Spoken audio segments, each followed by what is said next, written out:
ಒಂದು ಅವ್ರಿಗೆ ಕ್ಲಾರಿಫಿಕೇಷನ್ ಕೊಡ್ತಕ್ಕಂಥ ಅವಶ್ಯಕತೆ ಇಲ್ಲ. ಅವ್ರ ಮನಸ್ಥಿತಿ ಯಾಕಾಗಿದೋ ಗೊತ್ತಿಲ್ಲ.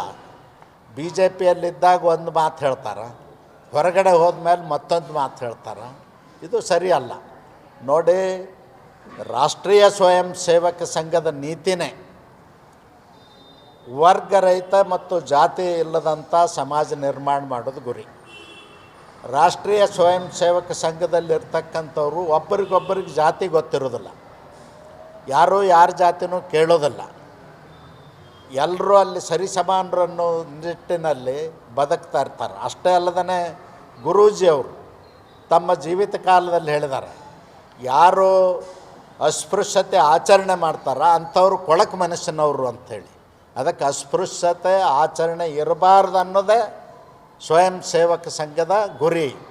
ಮತ್ತು ಜಾತಿ ರಹಿತ ವರ್ಗರಹಿತ ಸಮಾಜ ನಿರ್ಮಾಣ ಮಾಡಬೇಕು, ದೇಶಭಕ್ತರನ್ನು ನಿರ್ಮಾಣ ಮಾಡಬೇಕು ಅಂತಕ್ಕಂಥದ್ದೇ ಸಂಘದ ಗುರಿ. ಅದಕ್ಕಾಗಿ ಗೂಳಿಹಟ್ಟಿ ಶೇಖರ್ ಅವರು ಬಹುಶಃ ಇದೊಂದು ಸುಳ್ಳು ಆರೋಪ ಮಾಡಿದಾರಂತ ನನ್ನ ಭಾವನೆ.